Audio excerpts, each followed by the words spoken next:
अस्सलामुअलैकुम। Horror stories के एक न्यू एपिसोड के साथ मैं हूं मज़हर मलिक। कैसे हैं आप लोग? उम्मीद है खैरियत से होंगे। आज की कहानी जो मैं आपको सुनाने जा रहा हूं ये मुझे इब्राम ने लंदन से भेजी है। खौफनाक कहानियां जब आप मुझे भेजते हैं तो हर कंट्री की अपनी ही नोयत की एक अलग से भयानक और खौफनाक कहानी होती है, लेकिन हमारे India, Pakistan, Bangladesh, in country से निकल के जब आप यूरोप की तरफ जाते हैं, उन ममालिक की तरफ जाते हैं जहां पे उनका कल्चर, उनकी तहजीब, उनका रहन सहन, खाना पीना हमसे बहुत डिफरेंट है, तो यकीन मानिए वहां पे होने वाले जिन्नात के वाकयात भी बहुत मुख्तलिफ होते हैं। और आज की कहानी जो मैं आपको सुनाने जा रहा हूं एक बहुत ही मुनफरिद कहानी है, जहां पे जिन, भूत, प्रीत, चुड़ैल, आत्माएं, हमजाद, और यहां पे एक कॉन्सेप्ट है कि यहां पे खून चूसने वाला, खून पीने वाला ड्रैकुला भी मौजूद है, जो अपने दो बड़े बड़े दांतों से इंसान का खून चूस लेता है। और ऐसे ही बहुत सारे किरदारों में कुछ इनसे भी हटके है, चाहे वो ड्रैकुला हो, जिन, भूत, चुड़ैलें, आत्माएं, हमजाद, ये जितनी भी चीजें हैं, इन सब से हटके भी कुछ और है जो आज की कहानी में मैं आपको सुनाने जा रहा हूं। एक अस्पताल का मंजर, जहां पे एक लड़की जो इंतहाई जख्मी हालत में है, उसको लेके डॉक्टर, नर्सें भागते हुए ऑपरेशन थिएटर की तरफ लेके जा रहे हैं। एक लड़कियों का ग्रुप जो जंगल के अंदर पिकनिक मनाने के लिए गया हुआ था, और उन लोगों ने फैसला किया था कि वो एक रात वहां पे गुजारेंगे और अगली सुबह वो वापस आ जाएंगे। अपने प्रोग्राम के मुताबिक वो लड़कियों का ग्रुप, जहां में उनके कुछ दोस्त लड़के भी शामिल थे, एक जंगल में पहुंचे। एक ऐसा जंगल जिसके बारे में उन्होंने सुन रखा था कि यहां पे जंगली जानवर भी पाए जाते हैं, लेकिन वो किसी भी चीज की परवाह किए बगैर वहां पे कैंपिंग करने के लिए पहुंच गए। सारा दिन वो मुख्तलिफ जगहों पे घूमते रहे, यहां तक कि अपने हाथों में उन लड़कों ने जो बंदूकें थाम रखी थी वो उससे शिकार भी करते रहे। और शाम और वो अंधेरा जो जंगल को इस अंदाज में अपनी लपेट में ले लेता है कि हर तरफ एक हू का आलम हो जाता है, उन नौजवान लड़कियों और लड़कों ने सोचा भी नहीं था कि वो जंगल रात को कितना भयानक होता है। आग जलाए, आग के इर्द गिर्द बैठे, गाना गुनगुनाते, हल्ला गुला करते, शरारतें करते, एक दूसरे के साथ अटखेलियां करते, वो खाने की तैयारी कर रहे थे। लेकिन शायद उस जंगल में कोई था जो छुप छुप के उनको देख रहा था। उन्होंने खाना वगैरह पकाया और अपना खाना खा लिया। खाना खाने के बाद भी वो सोने के लिए कहां तैयार थे, वो तो एक रात जंगल में गुजारने आए थे। इस रात को अपनी यादगार रात बनाना चाहते थे। जहां कुछ लड़कियां जो अपने बॉयफ्रेंड के साथ आई थी, वहीं पे एक अमीर जादी, अपने मां बाप की अकलौती औलाद, बहुत ही लाडली, बहुत ही दिलेर बाज़गा भी मौजूद थी। बाज़गा ने कोई चेहरे पे मेकअप वगैरह नहीं कर रखा था। खुदा ने उसको हुस्न इतना नवाजा था कि कभी कभार शायद वो लिपस्टिक भी लगाती, तो उसकी फ्रेंड्स उसको कहती थी कि जब तुम्हारे होंठ इतने पिंक हैं, तुम क्यों लिपस्टिक लगाती हो। वो वाकई बहुत हसीन और जमील थी। उस ट्रिप में ना सिर्फ वो शामिल थी, बल्कि वो एक बहुत ही बहादुर, और अभी तक उसकी जिंदगी में कोई लड़का नहीं आया था उसकी फ्रेंड्स उससे कहती कि तुमने अभी तक अपना कोई दोस्त क्यों नहीं बनाया। तो वो कहती, जिस पे भी दिल हारोगी, एक ही निगाह में देखूंगी तो दिल हार बैठूंगी। अभी तक ऐसा कोई पसंद ही नहीं आया जिसको एक निगाह में देखूं और मेरे दिल में जगह बना जाए। तो अभी मुझे किसी दोस्त की जरूरत नहीं है। खाना खाने के बाद जहां पे सब शरारतें कर रहे थे, वहां पे बाज़गा ही थी जो सबसे ज्यादा बढ़ चढ़ के शरारतें कर रही थी। जहां मां बाप की इकलौती औलाद थी, वहां पे बहुत ही ज्यादा लाडली भी थी। दौलत की फरावानी थी और जो मुंह से ख्वाहिश निकालती उसके वालिदैन उसकी ख्वाहिश को पूरा कर देते। बहुत अच्छे दिल की मालिक थी। अपने उन फ्रेंड्स के साथ हल्ला गुला करते कब आधी रात बीत गई। यहां तक कि वो जब आग के इर्द गिर्द बैठे बातें कर रहे थे तो दूर कहीं से भेड़िए की बोलने की आवाज भी गूंजी। जंगल में रहने वाले कई जानवरों ने रात होते ही ऐलान कर दिया अपनी बादशाहत का कि अंधेरा फैल चुका, हर तरफ खूब अंधेरा, और इस खूब अंधेरे में हमारी बादशाहत कायम होती है और जब तक सुबह का उजाला नहीं होता हम इस जंगल के बादशाह हैं। कहीं से लोमड़ी की आवाज और कभी किसी भेड़िए की आवाज और कभी किसी और जानवर की आवाज। जहां उनको डर महसूस होता वो फिर अपनी खुशगपियों में इस अंदाज में एक दूसरे को मुतवज्जो करते कि उन आवाजों को सुन के डर क्यों रहे हो, इन्हीं आवाजों को सुनने के लिए तो हम रात गुजारने के लिए जंगल में आए हैं। यही तो हमारी एंटरटेनमेंट है, यही तो फन है कि इस खौफ के बीच, जंगली जानवरों के बीच ना सिर्फ हम मौजूद हैं, बल्कि अगर किसी जानवर ने हम पे हमला भी किया तो हमारे पास हथियार भी हैं, हम उनका मुकाबला करेंगे। जहां उनकी फराटे भरती महंगी गाड़ियां साइड पे मौजूद थीं, किसी भी हादसे की सूरत में, किसी भी ऐसी इमरजेंसी की सूरत में वो फौरी तौर पे अपनी गाड़ियों पे सवार हो सकते थे। जहां आते ही उन्होंने अपने कैंप लगा दिए थे और खाने पकाने का सामान अपने साथ लेके आए थे। दिखाने को तो वो बंदूकें लाए थे कि हम शिकार करेंगे, लेकिन सब पकाने का सामान उनके साथ मौजूद था जो वो खा के अब गपशप करते आहिस्ता आहिस्ता नींद की तरफ जा रहे थे। रात के 3 बज चुके थे। सारा दिन घूमने फिरने हल्ला गुल्ला करने की वजह से जहां उन्होंने सोचा था कि हम रात सारी जागेंगे, अब नींद की आगोश की तरफ जा रहे थे। उन्हीं में से एक लड़की बोली, यार सच्ची बात यह है, जागने को बहुत दिल कर रहा है बट मुझे नींद आ रही है, मैं थक गई हूं। सारे अमीरजादे थे, कहां थकावट बर्दाश्त कर सकते थे। तो सब उसको रोकते रहे, यार रुकना, क्या कर रही है, आज रात तो फन करना है। लेकिन वो फिर भी उनको गुड नाइट बोलते हुए कैंप में सोने चली गई। ठीक उसके 2 मिनट बाद एक और लड़की भी बोली, यार मैं भी थक गई हूं, सच्ची बात यह है मुझे भी नींद आ रही है। और उसका बॉयफ्रेंड भी बोला, हाँ यार मैं भी सोना चाहूंगा। यूं आहिस्ता आहिस्ता सब अपने कैंप की तरफ जाना शुरू हो गए। वाहिद बाज़गा ही थी जो अभी तक वहीं पे बैठी थी एक और लड़की के साथ। उस लड़की ने कहा था, शायद मैं भी ना सो सकूं, मुझे इस जंगल में खौफ की वजह से नींद नहीं आएगी। तो बाज़गा ने कहा, तो ठीक है हम दोनों जागते हैं। वो दोनों बातें कर रहे थे, लेकिन बातें करते करते जो दूसरी लड़की बाज़गा के सामने बैठी थी वो भी आहिस्ता आहिस्ता नींद की आगोश में चली गई और वहीं पे बैठे हुए थे ऐसे लेट गई जमीन पे कि वो खुद भी नहीं जानती थी कि वो सो चुकी है। बाज़गा मुस्कुराई। अब बाज़गा अकेली रह गई थी, उसको नींद नहीं आ रही थी। वो अपनी जगह से उठ के खड़ी हुई।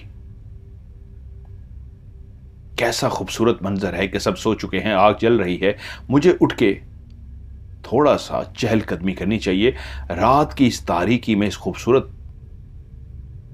जंगल को देखना चाहिए। और यूं वो आगे बढ़ गई। जब सुबह की रोशनी फैली और वो आहिस्ता आहिस्ता जागना शुरू हुए तो देखा सब मौजूद हैं, एक लड़की बाहर ही सो रही है सिवाय बाज़गा के। और जब बाज़गा को ढूंढना शुरू किया तो थोड़े ही फासले पे बाज़गा ऐसी हालत में जंगल में मौजूद थी कि उन सब की चीखें निकल गईं। उसका जिस्म जगह जगह से ऐसे उधड़ा हुआ था जैसे किसी खूंखार जंगली जानवर ने उस पर हमला कर दिया हो।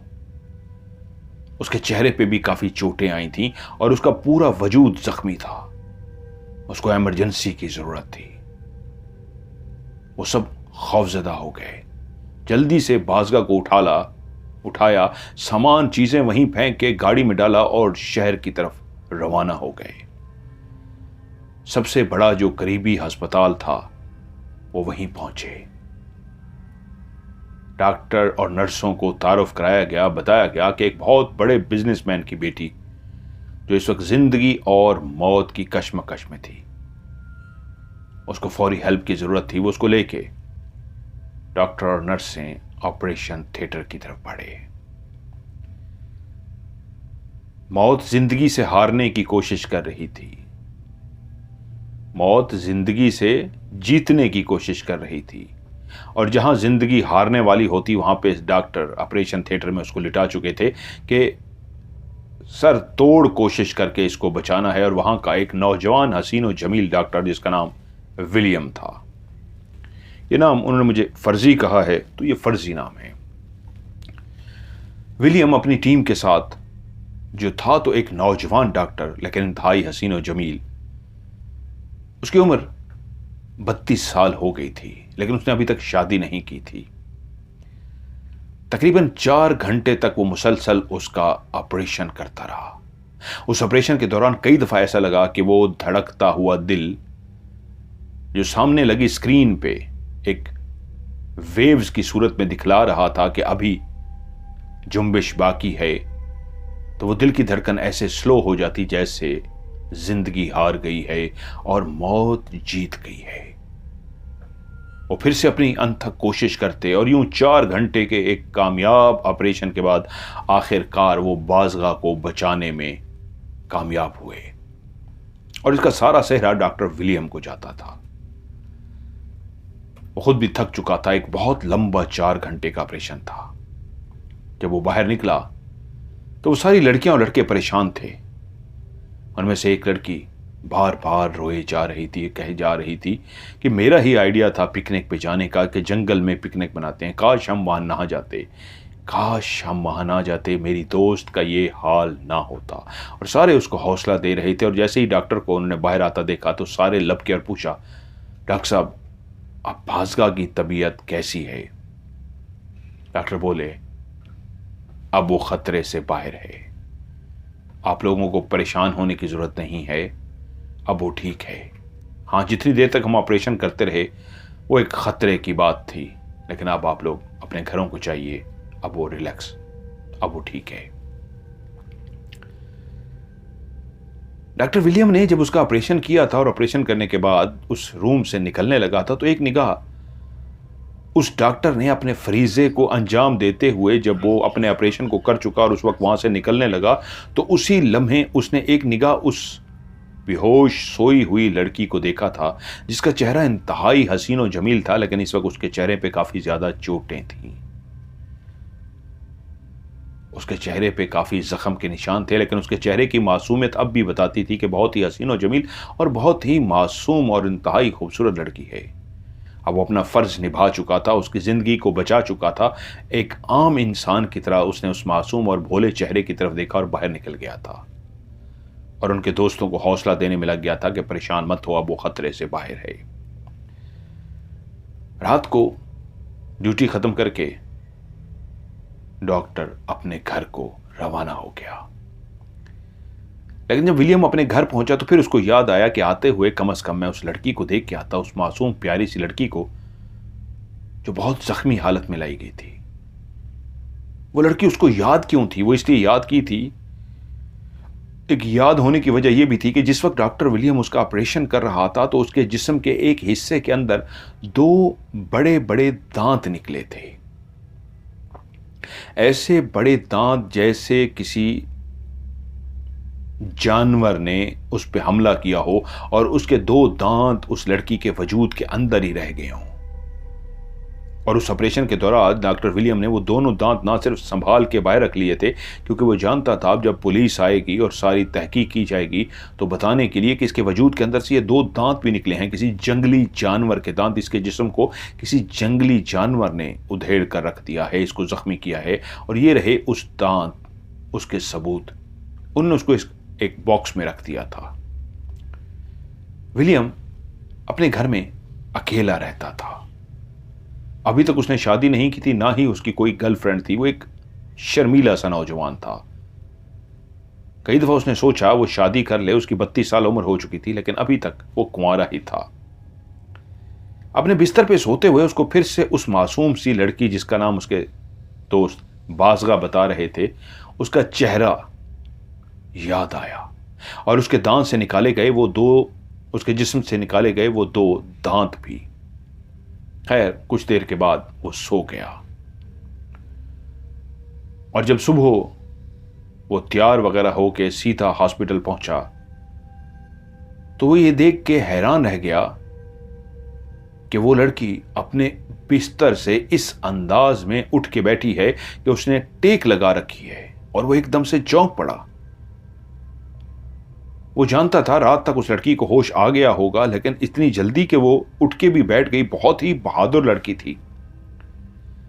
और वो उसी कमरे की तरफ जाने लगा कि उसको एक और नर्स ने बुला लिया, और वो उसके साथ चल पड़ा।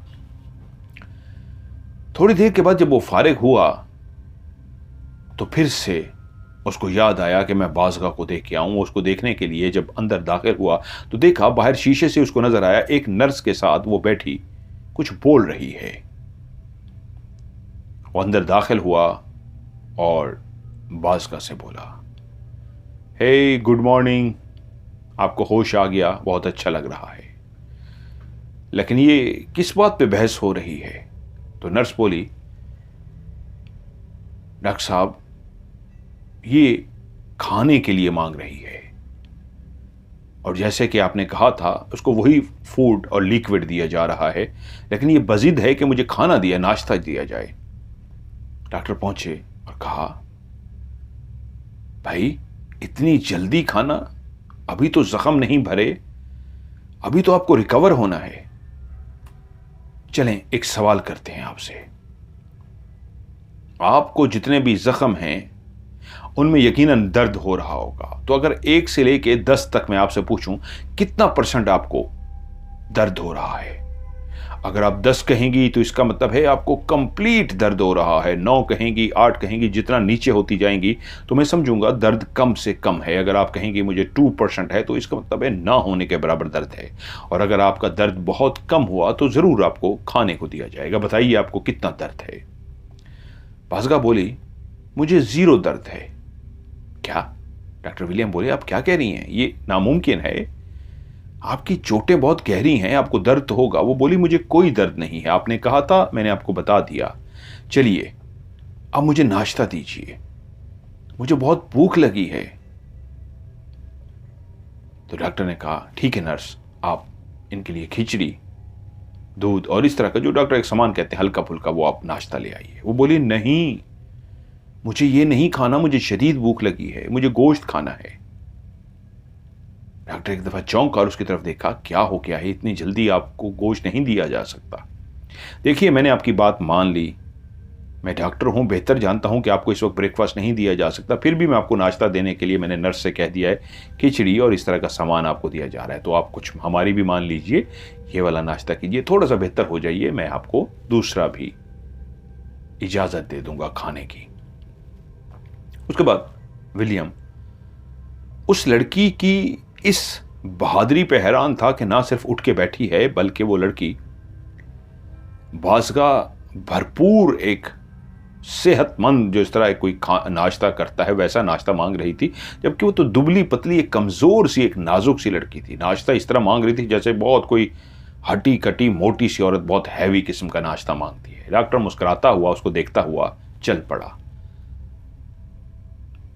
शाम को फिर से डॉक्टर को मौका मिला और वो उस जगह से गुजरने लगा जहां पे सुबह बहस तकरार चल रही थी नाश्ते की, तो उसने देखा वो लड़की अपने बिस्तर से उतर कर खड़ी थी और पेशेंट को वॉशरूम लेके जाने के लिए एक ट्रॉली टाइप सी होती है जिसको धकेल के उसके सहारे कि वो गिर ना जाए, उसको पकड़ के आहिस्ता आहिस्ता वो वॉशरूम तक जाते हैं, वो उसके सहारे पैदल चलने की कोशिश कर रही थी। वो तेजी से चलता हुआ अंदर गया और उसे बोला, ये आप क्या कर रही हैं? आपके अभी जख्म ठीक नहीं है, आप नीचे खड़ी नहीं हो सकती, आपने बहुत गलत किया। तो उसने अपनी आंखें उठा के इस अंदाज में विलियम को घूरा जैसे कोई पहली दफा उसको ऐसी आंखों से घूर रहा हो कि वो आंखों की तपिश को महसूस कर गया। उस आंखों के अंदर जो एक चमक थी, एक ऐसी मोहब्बत की चमक कि जब कोई एक नौजवान लड़की किसी को ऐसी निगाह से देखती है तो इंसान फौरन समझ जाता है। वो आपको डॉक्टर विलियम को ऐसी निगाहों से देखती हुई बोली, अब तो कुछ खाने को दे दीजिए, नहीं तो यकीन मानिए मैं आपको खा जाऊंगी। क्या? ये अब क्या कह रही हैं? तो मुस्कुराई और एकदम से हंस पड़ी। हाँ, आपको खा जाऊंगी। आप मेरे दिल को भा गए हैं, सच्ची में आप दिल को भा गए हैं। ऐसे प्यारे लगे हैं कि आज तक जिंदगी में कोई अच्छा ही नहीं लगा था। जैसे ही आपको देखा है आपके दिल हार बैठी हूं। कोई डॉक्टर इतना खूबसूरत भी हो सकता है सोचा भी नहीं था। वाह, अरे जिंदगी कहाँ लेके आई, कैसी हालत में लेके आई। आज तक किसी को अपना दोस्त ना बना सकी कि जब किसी पे दिल आएगा तो पहली दफा दिल हार बैठूंगी, और आपको देखते ही हार बैठी हूं अपना दिल, आपको अपना दिल दे बैठी हूं। सच्ची में आपसे प्यार हो गया है। और इस अंदाज में उनको घूरना शुरू हो गई कि विलियम उन आंखों की तपश को पहले महसूस कर चुका था, उन आंखों में अपने लिए पसंदीदगी देख चुका था। और हैरत की बात यह थी, वो विलियम जो अभी तक शर्मीला था, उसने कभी किसी औरत की तरफ, लड़की की तरफ नहीं देखा था, वो भी उसको उसके इजहार से पहले ही इस अंदाज में देख चुका था कि कितनी खूबसूरत है, कितनी मासूम है। और उसकी विलियम की आंखों में पसंदीदगी थी। और अब जिसको पहले पसंदीदगी की निगाह से देख चुका था, और अब वही लड़की उसके सामने खड़ी खुद से मोहब्बत का इजहार कर रही थी। लेकिन वो उसकी किसी बात का जवाब इसलिए न दे सका, वो पेशे के लिहाज से एक डॉक्टर था। वो जल्दी से मुड़ा और बाहर चला गया। उसके बाद रात को फारिग हुआ और अपने घर चला गया। घर पहुंच के उसको नींद ना आई। वो खूबसूरत बाज़गा का चेहरा बार बार उसकी आंखों के सामने आता रहा। उसकी शरारती सी आंखें, मुस्कुराती आंखें, ऐसी आंखों की चमक, ऐसी आंखों की खूबसूरती, ऐसे पिंक से उसके होंठ। और वाकई वो बहुत हसीन और जमील थी। इतनी चोटें लगने के बावजूद उसका सुर्ख और सफ़ेद चेहरा, हसीन और जमील चेहरा बार बार उसकी आंखों के सामने आता रहा। पहली दफ़ा अपने बिस्तर पे सोते हुए, पहली दफ़ा ज़िंदगी में था कि डॉक्टर विलियम बेचैन सा था। किसी लड़की से उसको प्यार हो गया था। और वो अपने बिस्तर पे करवटें बदलता हुआ यही सोचता रहा, क्या मैं सुबह जाके उसको अपने दिल का हाल बता दूं कि मैं भी तुमसे प्यार कर बैठा हूं, मुझे भी तुम अच्छी लगी हो। लेकिन फिर वो शर्मा जाता कि नहीं, मेरा शोभा मुझे इसकी इजाजत नहीं देता। इसी तरह रात को करवटें बदलते आखिर वो सो गया। सुबह हुई, तैयार हुआ। आज उसने अपना आप शीशे में इस अंदाज में देखा कि अपने आप को अच्छी तरीके तैयार किया। वो रोज ही तैयार होता था, लेकिन आज वो अपने आप को इस अंदाज में देख रहा था, क्या मैं वाकई इतना प्यारा हूं कि उसको अच्छा लगा हूं? वो तो बहुत हसीन और जमील है। अपने आप से शीशे में बातें करते हुए वो रवाना हुआ। लेकिन जब हॉस्पिटल पहुंचा तो उसको इत्तला मिली कि उसके अमीर वालिदैन मुल्क से बाहर थे, इसलिए अभी तक हॉस्पिटल नहीं आए थे। जैसे ही उनको पता लगा कि उनकी बेटी हॉस्पिटल में है तो वो फौरी तौर पे अपनी बेटी को एक और प्राइवेट बहुत बड़े अस्पताल में लेकर जा चुके थे। वो बाज़गा वहाँ से जा चुकी थी। डॉक्टर विलियम उसका सोच रहा था कि एक दो दिन ये बेहतर हो जाए तो उसके बाद मैं इसको प्राइवेट रूम में शिफ्ट कर दूंगा, लेकिन वो वहीं से ही जा चुकी थी। जहां विलियम इंतजार में था कि पुलिस आएगी। वो दांत जो उसके वजूद के अंदर से ऑपरेशन के दौरान मिले थे वो मैं उनको दूंगा, दिल की बात कहूंगा, ऐसा कुछ भी ना कह सका। वो एक मरीजा ही तो थी जिसको इमरजेंसी में लाया गया था और उसने उसका ऑपरेशन किया था एक डॉक्टर की हैसियत से। उस शोक चंचल लड़की ने ऐसा इजहार कर दिया था कि उसके दिल में भी उसके लिए मोहब्बत जाग चुकी थी, लेकिन इससे पहले कि वो इजहार करता वो जा चुकी थी। कुछ दिन वो उसकी यादों में खोया सा रहा, लेकिन फिर अपने पेशे से लगाव की वजह से सब कुछ भूल गया और रात को जब सोने के लिए अपने बिस्तर पे पहुंचता तो उसको बाज़गा याद आ जाती। ऐसे 2-3 महीने गुजर गए। उसके बाद वो टाइम आ गया जब वो छुट्टियों पे इस शोर भरी जिंदगी से दूर उस पानी के किनारे बने अपने घर के अंदर चला जाता था, जो उसने एक अलग ले रखा था दुनिया से दूर होने के लिए, खामोशी से दूर होने के लिए, जहां उसको 14वीं का चांद बहुत अच्छा लगता था, जहां रात को वो बैठ के सामने मौजूद नीलगों पानी को देखता, बहती आबशार के शोर को सुनता और उस चांद का अक्स जो 14वीं का चांद होता सामने बने दूर तक फैले हुए पानी के अंदर जब वो अपना अक्स डालता तो यह मंजर उसका सबसे खूबसूरत मंजर होता। अपने उस हट के अंदर जहां पे उसने लकड़ी का टेरेस बना हुआ था, वो उस टेरेस पर जाकर बैठ जाता और सारी रात जब 14वीं की रात होती तो वो उस मंजर को एंजॉय करता रहता। पता नहीं क्यों चांद जब अपना अक्स पानी में डालता था तो यह मंजर उसका सबसे पसंदीदा मंजर था। वो गाड़ी चलाता हुआ उसी इंसानी आबादी से दूर पानी के किनारे अपने उस घर के करीब जा रहा था, जहां इर्द गिर्द जंगल भी था और उस जंगल के साथ मौजूद वो दरिया था। उसने गाड़ी रोकी, अपना सामान गाड़ी से उतारने लगा। उसी वक्त उसको ऐसा महसूस हुआ जैसे उस जंगल में पत्तों के ऊपर कोई चला हो और कोई लकड़ी का टुकड़ा टूट सा गया हो, जैसे कोई मजबूत सी लकड़ी की टहनी होती है, उसको कोई खींचता है और पत्तों का शोर पैदा होता है। ऐसा ही शोर पैदा हुआ तो वो चौंका और एकदम से पीछे मुड़ के देखा तो पीछे कोई नहीं था, क्योंकि जब भी जंगल की इस खामोशी के अंदर कोई इस तरह टहनी टूटने की आवाज आती तो या तो कोई जंगली जानवर हो सकता था या कुछ और, तो इंसान चुकन्ना रहता था।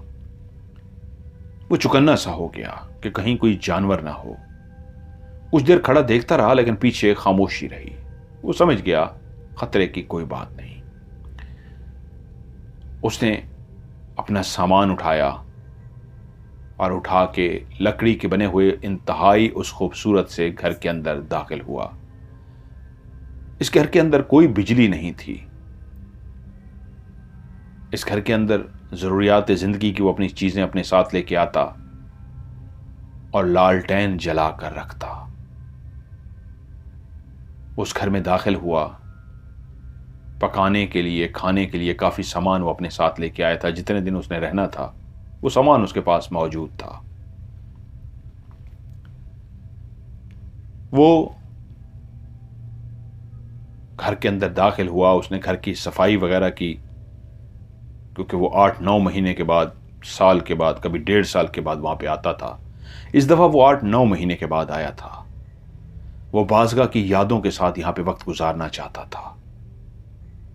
उसने अपने लिए खाना वगैरह बनाया और खाना वगैरह बनाने के बाद रात को उस टेरेस पे आके बैठ गया, जहां सामने दरिया का पानी था और उस दूर तक फैले हुए दरिया के पानी के अंदर पानी का अक्स था। आज 13वीं थी, चांद की 13 तारीख, और कल 14वीं का चांद था। इसलिए ही वो आज पहुंचा था कि एक रात पहले ही पहुंच के उस 14वीं के चांद को पानी के अंदर देख सके, क्योंकि फिर 14वीं का चांद 1 महीने बाद आना था और उसको इतनी छुट्टियां नहीं होती थी, उसकी 10-15 दिन की छुट्टी होती थी। टेरेस पे बनी हुई अपनी उस कुर्सी पे बैठ के उसने 13वीं के चांद को सामने देखा, जो बहुत ही खूबसूरत था और इसका नीला सा अक्स पानी पर पड़ रहा था। मेंढक के बोलने की आवाज आ रही थी। पानी एक सुर बुखेरे हुए था। पानी एक ऐसा सुर, एक ऐसा शोर पैदा कर रहा था जो उसके कानों में ऐसी मौसीकी की तरह आवाज आ रही थी जिसको सुनने के लिए वो बेताब होता था। पानी की वो लहरें जब किनारे पे आके गिरती तो वो शोर उसको बहुत अच्छा लगता। कितनी देर वो टिकटिकी बांधे चांद को देखता रहा। चांद को देखते देखते उसको एकदम से महसूस हुआ कि उसके पीछे कोई आवाज सी आई है। जैसे उसको आवाज का एहसास हुआ, वो ऐसा डूबा हुआ था, उसको याद ही नहीं रहा था वो कितनी देर चांद के मंजर में इतनी गहराई में डूबा हुआ था कि शायद शोर पहले भी 2-3 दफा हुआ था लेकिन उसको सुनाई नहीं दिया था। इस दफा इसलिए उस मंजर से वो बाहर निकला कि पीछे जो शोर था वो बकायदा गले को खनकारने का शोर था। ये तो कि इंसानी आवाज थी। वो एकदम से खौफजदा हुआ और तेजी से मुड़ा और अपनी जगह से गर्दन घुमा के उसने पीछे की तरफ देखा तो उसकी आंखें साकित सी हो गईं। वो ऐसे आंखों को झपकाना भूल गया जैसे नाकाबिल यकीन वाकया वो अपनी आंखों के सामने देख रहा हो। वो मंजर यकीन के काबिल नहीं था। वो परेशान सा हो गया, देखता रहा यहां तक कि वो अपनी कुर्सी से उठ के खड़ा हो गया। क्या ये कोई भूत है? क्या ये कोई ख्वाब है? ये क्या है? तो एक खनकती हुई आवाज आई, विलियम, यस, ये मैं ही हूं, बाज़गा। क्यों, अपनी आंखों पे यकीन नहीं आ रहा ना? अभी तक वो उसने पलकें नहीं झपकाई थी, अभी तक उसको यकीन नहीं आया था। उसके सामने बाज़गा खड़ी थी। हाँ, वही बाज़गा जिससे उसकी अस्पताल में मुलाकात हुई थी, जिसने उसको आखिरी टाइम कहा था कि तुमसे इश्क हो गया है। और एक जुमला उसी वक्त उसको याद आ गया जो उसने कहा था, तुमसे दोबारा जरूर मिलूंगी। वो उस शरारती लड़की की शरारत समझा था लेकिन वो लड़की उसी लम्हे उसके पीछे खड़ी थी।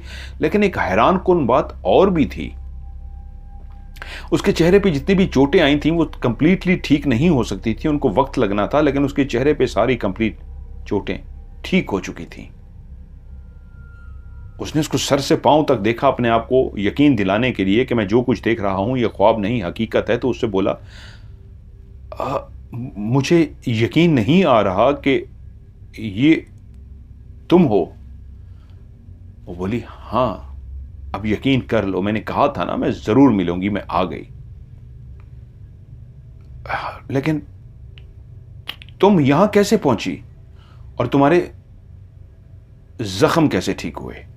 तो वो बोली, अमीरजादी हूं, अब तो डॉक्टर हो, जानते हो, अब तो महंगे से महंगा इलाज आ गया है कि इन जख्मों को जल्दी से ठीक किया जा सकता है। मैंने ठीक कर लिए और कहा था ना मैं अपनी बात की बहुत पक्की हूं, देखो आ गई हूं। और उसने पीछे जहां वो खड़ी थी एकदम से आगे बढ़ी और अपनी बाहें उसने विलियम के गले में डाल दी। विलियम जो रोज रात को सोता था तो उसको बाज़गा का ख्याल आता था, वही बाज़गा उसके पीछे खड़ी थी और उसने अपनी बाहें विलियम के गले में डाल दी थी।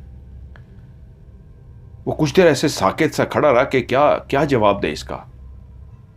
तो वो मोहब्बत भरी आवाज में बोली, क्या मैं इतनी बुरी हूं, इस काबिल भी नहीं कि मुझे गले लगा सको? एकदम से वो शर्मीला सा डॉक्टर अजीब सा हुआ और उसकी खुद ब खुद बाजू ऊपर की तरफ उठे और उसने बाज़गा को गले लगा लिया।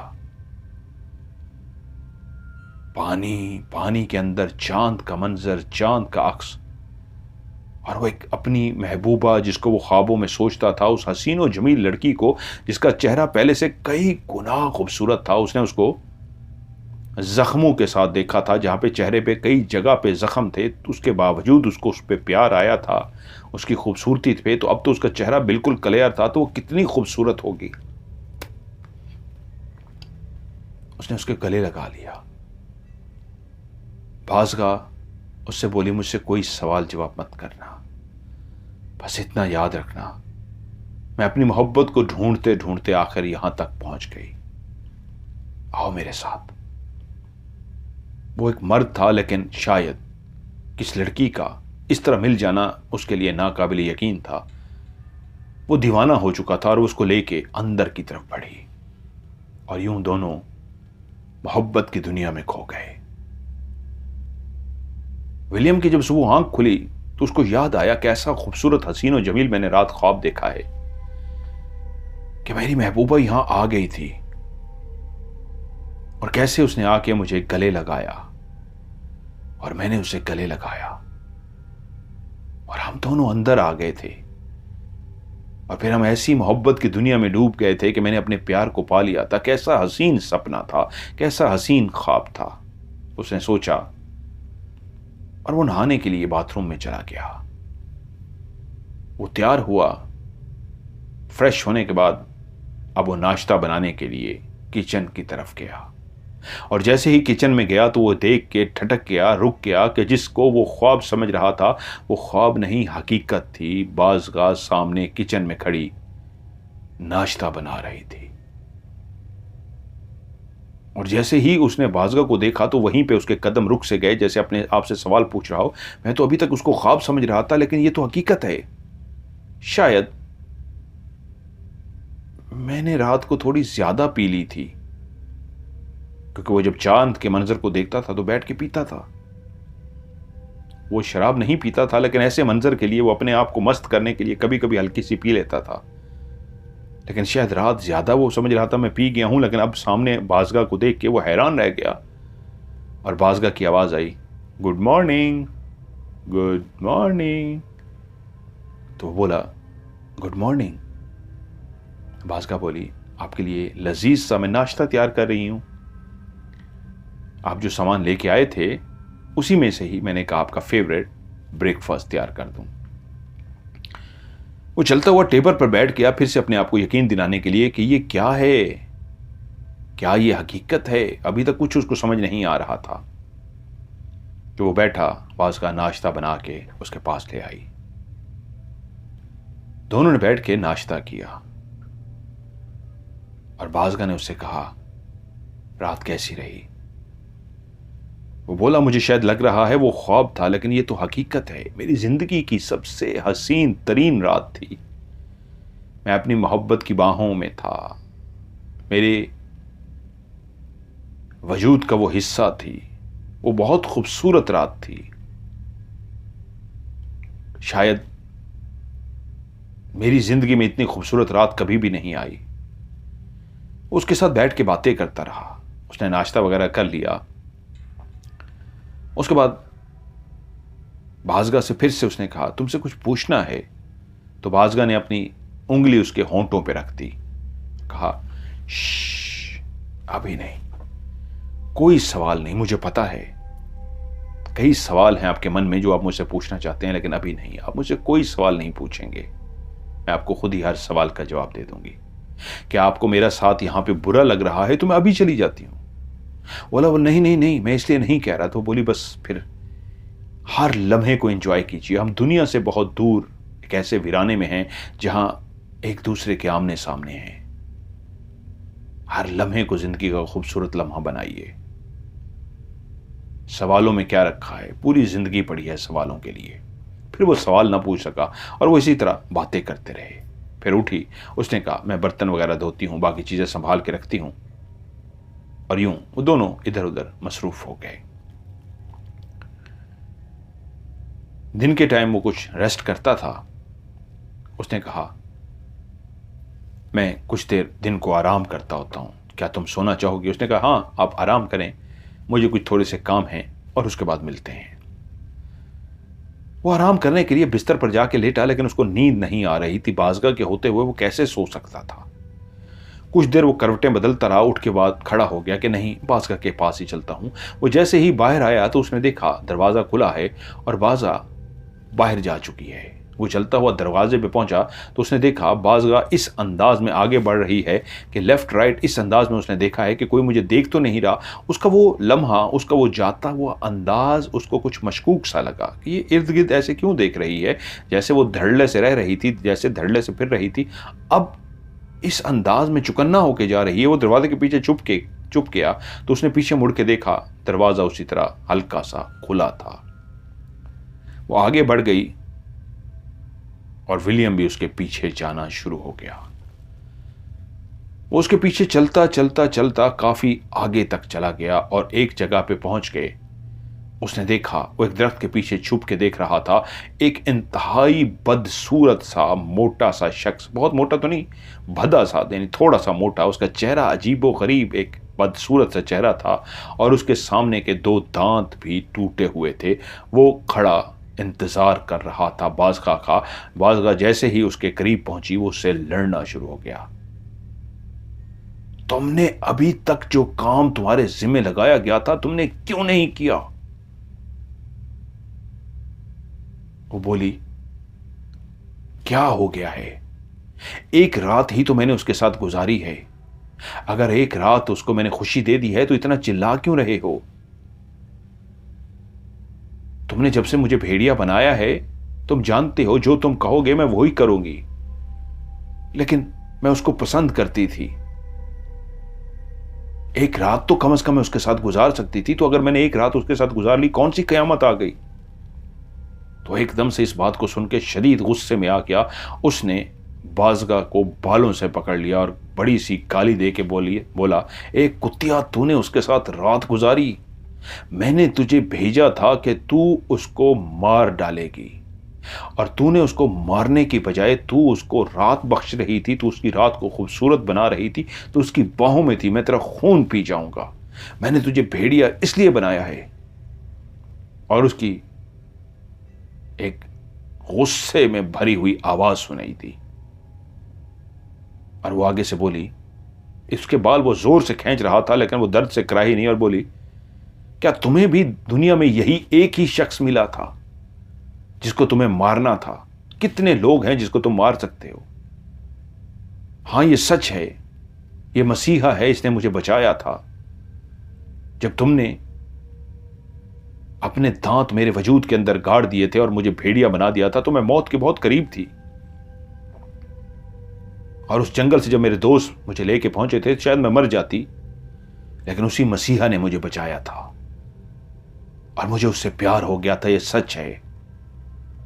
और जब तुमने मुझे रात को उसको मारने के लिए भेजा तो मैं अपने प्यार को एकदम से कैसे मार देती? हां, मैंने एक रात अपने प्यार के साथ गुजारी है।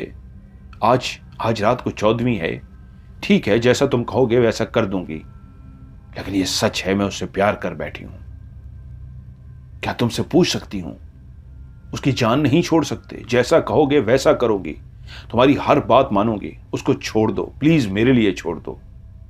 तुम्हारी क्या दुश्मनी है उसके साथ? तो उसने बाज़गा के बाल छोड़े और बोला, हां, मेरी दुश्मनी है उसके साथ। एक पुराना कर्ज है जो चुकाना है मैंने। कैसा कर्ज? बताओ। वो बोला,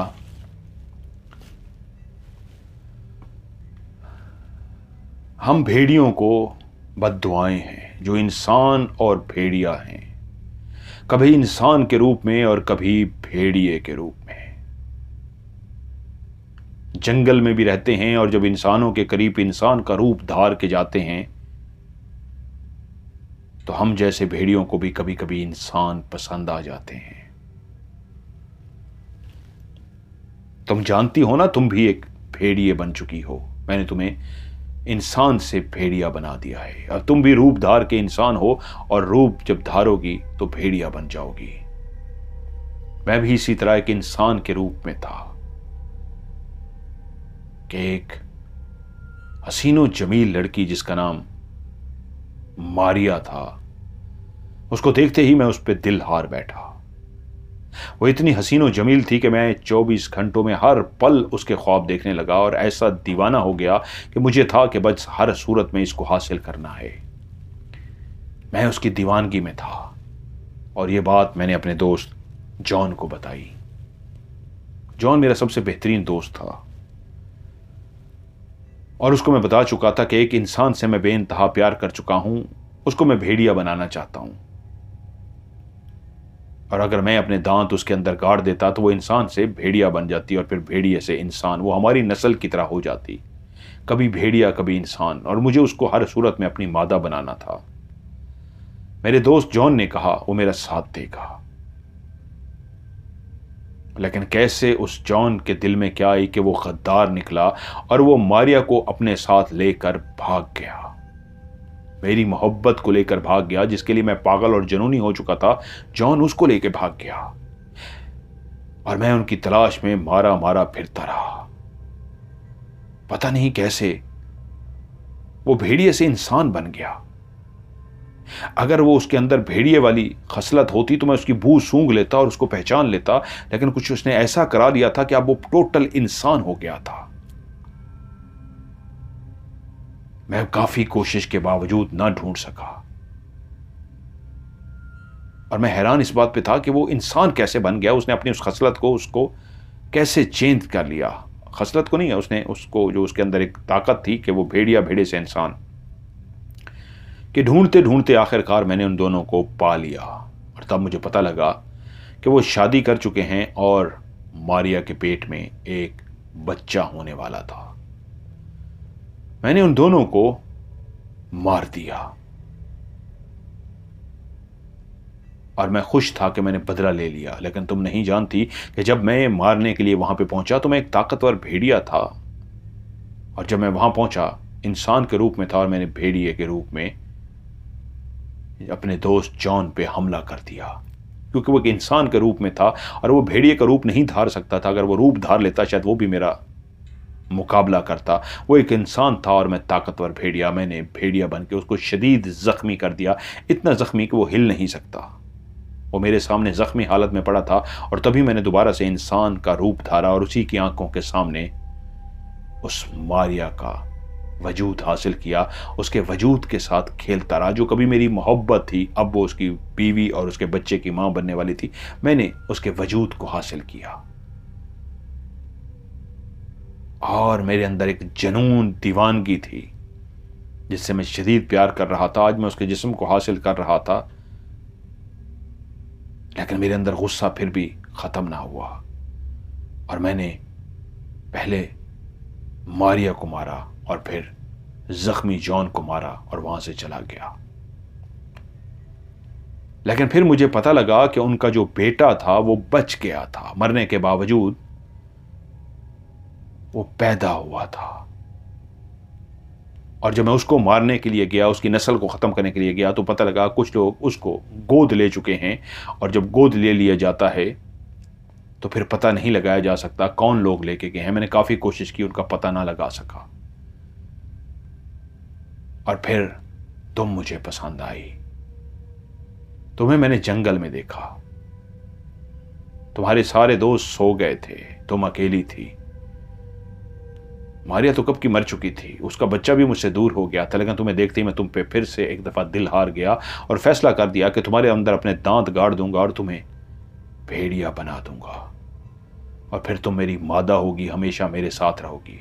ये जो मेरे टूटे हुए दांत देख रही हो ये फिर से उगाएंगे। हम भेड़िए के अंदर ये होता है कि हम अपने ये दो बड़े दांत किसी के अंदर गाड़ दें तो वो फिर भेड़िया बन जाता है। अब तुम मेरी हो और जब तुम्हें ये लेके जा रहे थे मैं तुम्हें मरने ना देता। जिसको तुम मसीहा समझ रही हो उसने तुम्हें नहीं बचाया, मैं तुम्हें फिर भी बचा लेता। और जब तुम्हारे पीछे मैं वहां उस अस्पताल पहुंचा, एक इंसान के रूप में था, मुझे कोई नहीं देख सकता था। तब मुझे पता लगा और उस बू को मैंने सूंघ लिया, उस बच्चे की बू को जो विलियम की सूरत में सामने खड़ा था। और तब मैं पहचान गया ये तो वही बच्चा है जिसकी मुझे तलाश थी, जिसको मैं भूल चुका था, जिसके बारे में मुझे अब कुछ नहीं पता था। वो बड़ा हो चुका था। तभी मैंने फैसला किया और उसके बारे में जब पता किया तो पता लगा कि हर वो 8-9 महीने बाद इस मकान पर आता है। तभी मैं फैसला कर चुका था कि तुम्हारे जरिए मैं उसको मार दूंगा। अब मेरी बात कान खोल कर सुन लो। कल आज रात को 14वीं की रात है और 14वीं की रात को तुमने अपना रूप धारना है, भेड़िए का रूप, और उसको खत्म कर देना है। अगर तुमने ऐसा ना किया तो तुम सोच नहीं सकती मैं तुम्हारे साथ क्या करूंगा। तुम तो मेरी मादा तो बन चुकी हो, लेकिन मैं तुम्हारे साथ ऐसा जुल्म करूंगा, तुम्हें मरने भी नहीं दूंगा और तुम्हें शदीद तकलीफ दूंगा। जैसे तुम्हें कहा है आज उसके साथ वैसा कर गुजरो, या तो मैं उसको कुत्ता बना के अपने रेवड़ के साथ रखूंगा, वो रखवाली करेगा हमारी, या मैं उसको जान से मार दूंगा। जैसा कहा है तुमने वैसा करना है। वो बोली ठीक है ऐसा ही करूंगी। बैठो अब यहां पे। और उधर खड़ा विलियम सारी बात सुन चुका था। अब रुकने के लिए उसके पास कुछ नहीं था। वो तेजी से चलता हुआ घर की तरफ रवाना हुआ। उसका दिमाग शाएं शाएं कर रहा था। उसके दिमाग में वो सारी बातें गूंज रही थी जो वो सुन के आया था। लेकिन उसको वो बात याद आ गई जो उसके मां बाप ने मरने से पहले उससे एक बात कही थी कि बेटा, ये एक संदूक है जिसे हम तुम्हारे हवाले कर रहे हैं, इसको कभी भी मत खोलना। हमारे मरने के बाद कभी भी जिंदगी में अपने आप को तन्हा समझो या ऐसी सिचुएशन तुम्हारे ऊपर बन जाए कि कुछ समझ ना आ रहा हो, तुम अपने आप को अकेला समझो और एक ऐसी आफत का शिकार हो जाओ जिसका तुम सोच भी नहीं सकते, फिर इस संदूक को जरूर खोल देना। उसको याद आया उसके पास संदूक है और इसी घर में उसने छुपा के रखा हुआ है। तेजी से गया और जाके उसने जो तस्वीर लगाई हुई थी उसके पीछे वो सेफ थी जिसके अंदर उसने वो छुपाया हुआ था, जाते ही उसने वो संदूक छोटा सा था लकड़ी का, निकाला और लेकर बाथरूम के अंदर चला गया। बाथरूम के अंदर जाके उसने उस संदूक को खोला तो उसके अंदर एक खत था, एक डबिया थी जिसके अंदर खून था और साथ में एक और डबिया सी थी। खत उसने खोला तो खत में लिखा था, मेरे बेटे विलियम, सबसे पहले मैं तुम्हारा बाप जॉन तुमसे माफी चाहता हूं। और आज वो लम्हा आ पहुंचा है कि तुम किसी मुसीबत में हो, तभी तुम ये खत पढ़ने जा रहे हो। बेटा, वो राज जो तुम्हें बताना है उसी का सहारा लेके ये खत लिख रहा हूं। मैं एक भेड़िया था और भेड़िया से इंसान बनता था। हम वो भेड़िए जिनको बद्दुआएं होती हैं, ये पूरा महीना इंसान के रूप में रहते हैं, लेकिन जैसी ही चांद की 14वीं रात आती है तो 14वीं रात को हमें हर सूरत में भेड़िया बनना होता है और भेड़िया बन के हम किसी को भी नुकसान पहुंचा सकते हैं, अपने प्यारे को भी। मैं तुम्हारी मां मारिया से बहुत प्यार कर बैठा था। मैंने जब उसे देखा था तो देखता ही रह गया और मुझे अपने ऊपर कोई कंट्रोल नहीं था। मेरा दोस्त जो मारिया से प्यार करता था वो एक खबीस इंसान था। वो कबीले का, वो हमारे भेड़ियों का सरदार भी था, लेकिन वो एक अजीब ही इंसान था और मारिया बहुत ही मासूम। मैं उसको बचाना चाहता था। उसको लेके जब भागा तो मारिया ने खुद ही इजहार मोहब्बत कर दिया। मारिया ने मुझसे पहल की थी, कहा था कि वो मुझे पसंद करने लगी है, मुझसे प्यार करने लगी है। इसके बावजूद कि मुझसे प्यार करता था, मैंने इजहार नहीं करना था, लेकिन जब वो इजहार कर बैठी तो मैंने भी अपनी मोहब्बत का इजहार कर दिया। और वो राज जो हम अपने आप से भी छुपा के रखते हैं, मैंने मारिया से कह दिया कि मैं तुमसे प्यार करता हूं, तुमने मुझे इजहार किया है तो मैं तुम्हें बता दूं, मेरा दोस्त तुम्हें प्यार करता था, उससे बचाने के लिए मैं तुम्हें वहां से लेकर भागा हूं। मेरे दिल में भी तुम्हारे लिए प्यार था, लेकिन मैं तुम्हें कभी ना कहता, लेकिन तुमने पहल की है, मुझसे मोहब्बत का इजहार किया है, तो मेरा एक राज भी सुन लो। मैं एक भेड़िया भी हूं। चांद की हर 14वीं तारीख को मैं भेड़िया बन जाता हूं और उसके बाद फिर मैं इंसान के रूप में आ जाता हूं। हर एक रात मेरी जिंदगी में 14वीं की रात ऐसी आएगी जब मैं भेड़िया बनूंगा और ये राज ऐसा खौफनाक राज है, तुम्हारे लिए बहुत भयानक होगा। क्योंकि मैं तुमसे प्यार करता हूं, मैं इसलिए झूठ नहीं बोल सकता। तुम्हारी मां मारिया ने जब मेरी बात सुनी तो उसको ये मेरी सच्चाई और पसंद आई कि मैंने उससे सच बोल दिया था। उसने मुझे कहा कि वो मुझसे ही शादी करेगी हर सूरत। लेकिन मैं तलाश में था किसी ऐसे डॉक्टर से, किसी ऐसे तंत्र मंत्र जंतर वाले से, किसी से ऐसे मिलूं जिससे मुझे ये हेल्प मिल सके कि मैं अपना ये रूप जिसमें मैं भेड़िया बनता हूं और इंसान, ये मेरा रूप खत्म हो जाए और मैं हमेशा इंसान के रूप में ही रहूं। ढूंढते ढूंढते ढूंढते आखिरकार एक ऐसे डॉक्टर तक पहुंच गया। उसने इस अंदाज में कुछ पढ़ाई भी की और मेरा इलाज भी किया कि उसने मुझे कहा, लेटो। मैं अजीब सा हो गया था, मेरा सर भारी सा हो गया था कि उसने मेरी हथेली को काटा, इस अंदाज में कट लगाया कि उसके अंदर से खून बहना शुरू हो गया और उसने वो खून एक छोटी सी डिबिया के अंदर बंद कर दिया। काफ़ी मुझ पे पढ़ता रहा, काफ़ी चीज़ें करता रहा और उसके बाद उसने मुझे बताया ये खून मैंने तुम्हारा इसलिए निकाल के इस डिबिया में रखा है कि आज के बाद तुम भेड़िया नहीं बन सकोगे। तभी मैंने अपनी आंखों से एक भेड़िए को, क्योंकि जब मैं भेड़िया बनता था अपने आप को नहीं देख सकता था, पहली दफ़ा मैंने अपने अंदर एक भेड़िए को दाखिल होते देखा। मेरी ज़िंदगी का पहला रूप था। जो भी हम भेड़िए हैं, जो भेड़िए से इंसान बनते हैं, ख़ुद कभी अपने आप को नहीं देख सकते। मैंने उसको उस वक्त देखा कि मैं एक बिस्तर पे, अस्पताल के बिस्तर पर लेटा हूँ और बिस्तर के करीब एक भेड़िया खड़ा है और उस भेड़िए ने छलांग लगाई, वो उस बिस्तर पे चढ़ा और मेरे वजूद के अंदर घुस गया। और थोड़ी देर के बाद जब मैं होश में आया तो मैंने देखा वो डॉक्टर मुस्कुरा रहा था, मुबारक हो, वो भेड़िया तुम्हारे वजूद से अलग हो गया है और ये डब्बी देखो, इसमें मैंने खून भी तुम्हारा रख दिया है। मैंने कहा डॉक्टर साहब मैं समझा नहीं। उसने कहा अब तुम जिंदगी भर कभी भी भेड़िया नहीं बन सकोगे, लेकिन कभी अगर तुम जिंदगी में, तुम या तुम्हारी औलाद भी, तुम्हारी बीवी भी कभी इस खून को दोबारा से पी ले तो तुम्हारा वो रूप जिससे तुम भेड़िए से इंसान बनते हो वो दोबारा वापस लौट आएगा और पहले से भी ज्यादा ताकतवर होगा। लेकिन अगर तुम चाहते हो कि तुम हमेशा इंसान ही रहो तो तुम इंसान ही रहोगे, सिवाय इस खून के जो तुम्हें वापस तुम्हारा रूप दिला सकता है। और कभी तुम अगर मरने की कोशिश करो,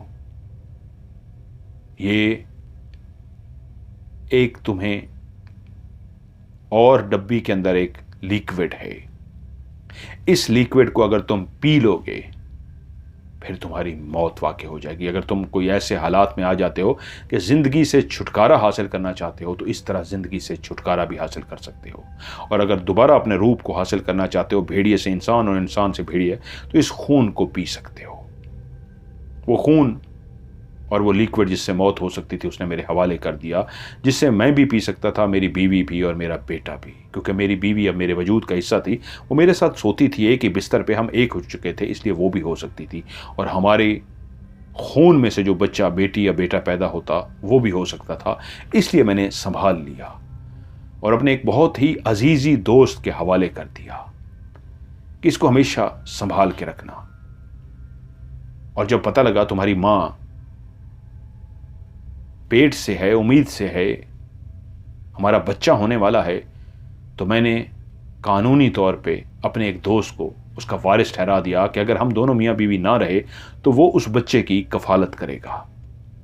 वो संदूक भी मैंने उसके हवाले कर दिया और कफालत का भी उसको कह दिया, जो उसने खुशी से कबूल कर लिया। मेरी सारी जायदाद भी मेरे बेटे की थी। और जब तुम ये लेटर पढ़ रहे होगे, यकीनन हम उस दुनिया में नहीं होंगे। कुछ ना कुछ ऐसा हो चुका होगा कि मजबूरन तुम्हें यह खत खोलना पड़ेगा और पढ़ना पड़ेगा। बेटा, तुम्हारे ऊपर भी आज अगर बुरा वक्त आ गया है और तुम इसलिए इस खत को पढ़ रहे हो और इस संदूक को खोला है, तो तुम्हारे पास दोनों ऑप्शन हैं। मुकाबला भी कर सकते हो, लेकिन तुम फिर से भेड़िए बन जाओगे और भेड़िए से इंसान, और या फिर ये भी पी सकते हो, अपनी जिंदगी को खत्म कर सकते हो। मैंने इसलिए शुरू में ही तुमसे माफी मांगी थी, बेटा मुझे माफ करना। मेरे पास यही दो ऑप्शन है जो मैं तुम्हें दे रहा हूं। तुम्हारा बाप जॉन। वो खत उसके हाथ से गिर गया, वो परेशान हो गया। डॉक्टर विलियम, जो एक मासूम सा, खामोश तबीयत सा, खूबसूरत सा नौजवान था, उसके साथ ऐसे हालात पेश आने वाले थे वो सोच भी नहीं सकता था। थोड़ी देर के बाद वो बाथरूम से बाहर निकला।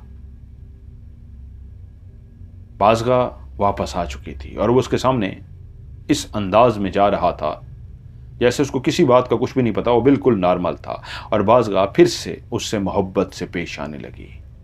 फिर से उसकी बाहों में बाहें डाल दी और उसे कहा वो उसके साथ बिस्तर में चले, क्योंकि वो जान चुका था आज रात वो उसको मारने वाली थी। वो फिर से उसके साथ बिस्तर में सोना चाहती थी। वो फिर से उसके साथ बिस्तर में सो गया और रात का इंतजार होने लगा। जब वो खाना खा के दोनों उस जगह पे टेरेस पे जाके बैठे जहां पे वो चांद को बैठ के देखता था, आज 14वीं की चांद थी। जैसे ही रात के 12 बजे तो उसी लम्हे उस टेरेस पे दो वजूद भेड़िए बन चुके थे। बाज़गा के वजूद ने भी लड़की से भेड़िया बन गई थी और उसी लम्हे एक और वजूद जो पहली दफा झटके ले रहा था, शदीद तकलीफ में था, उसका जिस्म बदलता जा रहा था, उसके जिस्म पे बाल आते जा रहे थे, उसके नाखून निकलते आ रहे थे। इंसान के चेहरे से एक भेड़िए का चेहरा बनता जा रहा था और थोड़ी ही देर में, शायद ये पहली दफ़ा था कि वो इंसान से भेड़िया बन रहा था, उसके लिए बहुत तकलीफ दे अमल था, उसको काफ़ी तकलीफ हो रही थी। लेकिन देखते ही देखते आहिस्ता आहिस्ता पाँव से लेके हाथ, हाथों से लेके गर्दन, गर्दन से लेके सर, पूरा वजूद बालों से भर गया और वो थोड़ी ही देर के बाद 4 टांगों वाला एक बड़ा सा भेड़िया बन चुका था। और उसके सामने बाज़गाह भी भेड़िए की शक्ल में थी। और बाज़गाह ने जैसे ही उसको भेड़िया बनते हुए देखा, उसके चेहरे पे मुस्कुराहट आ गई। वो तो पहले ही एक भेड़िया बन चुकी थी, इस अमल से गुजर चुकी थी। और जब उसने देखा कि वो उसका महबूब जिसको वो आज मारने आई थी वो खुद ऑलरेडी भेड़िया बन चुका है, तो वो खुश हो गई, क्योंकि वो नहीं जानती थी कि उसके बाप का वो जो खून उसके मिला था उस डबिया में, वो पी चुका था और फैसला कर चुका था कि वो भेड़िया बन के मुकाबला करेगा। क्योंकि उसके बाप ने ख़त में लिखा था, अगर तुमने ये खून पी लिया तो याद रखना वो मेरा दोस्त पीटर, जो उन भेड़ियों का सरदार भी है, बहुत खूनख्वार भी है, उसका डट कर मुकाबला करना। और अगर तुमने उसको मार दिया तो जितने भी भेड़ियों को बद्दुआएं हैं, जो इंसान से भेड़िया और भेड़िए से इंसान बनते हैं, उनकी बद्दुआएं भी ख़त्म हो जाएंगी। तुम उसको मार देना। और वो फैसला कर चुका था, मैं उसको मारूंगा, और वो खून पी चुका था। मारिया जिसको मारने के लिए तैयार हुई थी कि 12 बजे के बाद वो जैसे ही भेड़िया बनेगी, मारिया भेड़िया का रूप धारेगी तो वो इसको मार देगी। लेकिन जब उसने देखा वो भी रूप धार रहा है और भेड़िया बन गया है, तो वो खुश हो गई। और वो उसको देखते ही इतनी खुश हो गई कि अब जिसको मैं मारना था वो तो खुद भेड़िया बन गया है। तो वो मारिया को देख के बोला, किसका साथ दोगी? क्योंकि उसी वक्त एक और तीसरा भेड़िया भी सामने से आ रहा था। जैसे ही रात के 12 बजे थे, वो पीटर, बदशक्ल, बदसूरत, जिसके 2 दांत आगे के टूटे हुए थे, जो आज शाम को वहां पे खड़ा बाज़गाह से कह रहा था मेरा ये काम करो, 12 बजते ही वो भी भेड़िया बन चुका था और चलता हुआ इन दोनों की तरफ आ रहा था। मारिया मुस्कुरा के बोली, किसका साथ? तैयार हो जाओ, इसको ख़त्म करना है। मैं तुम्हारी ही मादा हूं, तुमसे ही प्यार करती हूं। और वो गुराता हुआ भेड़िया सामने आ गया। वो गुस्से में था, जानता था कि ये दोनों इकट्ठे मिल चुके हैं और अब उस पर वार करने, हमला करने के लिए तैयार हैं। वो गुराते हुए बोला, कुतिया तू मिल गई इसके साथ, मैं इसके साथ साथ तुझे भी ऐसी सज़ा दूंगा कि तू सोच भी नहीं सकती। वो एक्सपीरियंस था, वो लड़ाका था, वो सारे गुर जानता था। ये दोनों नौजवान तो थे लेकिन गुर नहीं जानते थे। इनके बीच में एक लड़ाई शुरू हो गई। वो अकेला था, ये 2 थे, नर मादा, ये लड़ रहे थे उसके ऊपर। वो बार बार ऐसा वार करता, वो एक कामयाब वार करने वाला भेड़िया था। और विलियम और बाज़गाह अनाड़ी। लेकिन इनको सबकत इसलिए मिल रही थी, ये 2 थे, इनमें से कोई एक भी उसके पंजों का शिकार होकर ज़मीन पे गिर जाता और वो पीटर उनके ऊपर सवार होता, तो इनमें से दूसरा पीटर पे हमला कर देता और उसको नीचे गिरा देता।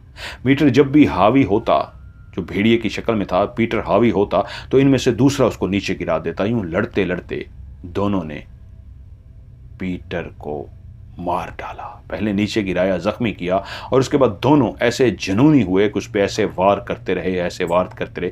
देखते ही देखते पीटर मर गया।